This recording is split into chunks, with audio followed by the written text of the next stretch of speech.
Hey guys, Rick here, bringing you another video. Now today's video I want to share with you guys some of my experiences from going from freshwater to saltwater for the very first time. So first off, I want to say that saltwater is something that I do not recommend for beginners. If you're just getting into this hobby, I recommend going to freshwater first. Learn what you can, learn about the nitrogen cycle, learn about fish, how to care for them, even do plants for a while, and then transition over to saltwater. So guys, I did my research as much as I could, try to figure out what I needed and what I didn't need. I wanted a nano tank, of course. I didn't want a big tank. A nano tank's anywhere from 30 gallons or less. I just wanted a small tank to start off with, so I did my research. I also went on YouTube, saw a lot of amazing nano tanks, and I also messaged them, and a few of them messaged back, and I got a lot of great advice that I went with. I went to this local fish store for the very first time, and I saw a really nice nano tank. I think it was about 7 to 9 gallons or so. It had a lot of nice corals in it. It had some fish in it. It really was beautiful.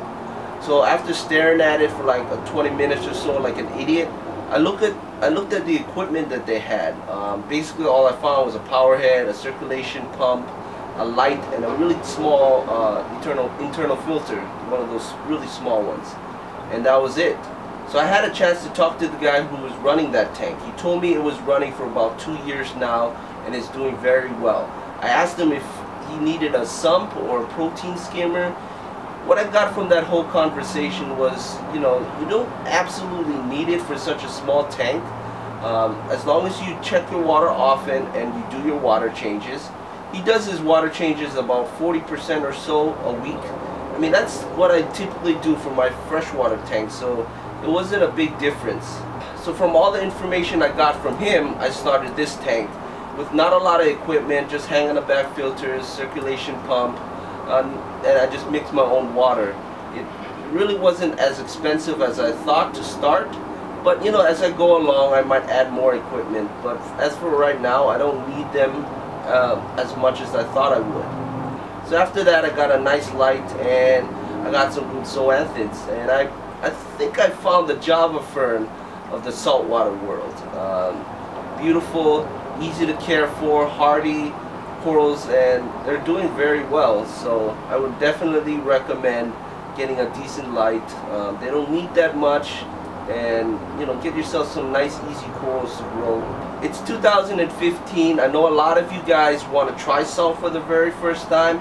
I say, hey, go for it. It really isn't as hard as I thought, and it isn't as expensive as I thought. If you're going with a bigger tank, it might be more expensive. You might need more fancy equipment, but with a nano tank, as long as you're testing your water and you're doing your water changes, you'll be fine. If I can do it, you guys can do it as well. I challenge you guys to start your very first salt tank in 2015. Join me. Alright guys, appreciate you watching. Rate, comment, and subscribe. And I'm going to try to bring out more saltwater videos as I learn more and get better on this side of the hobby. Appreciate you guys watching as always. Take care.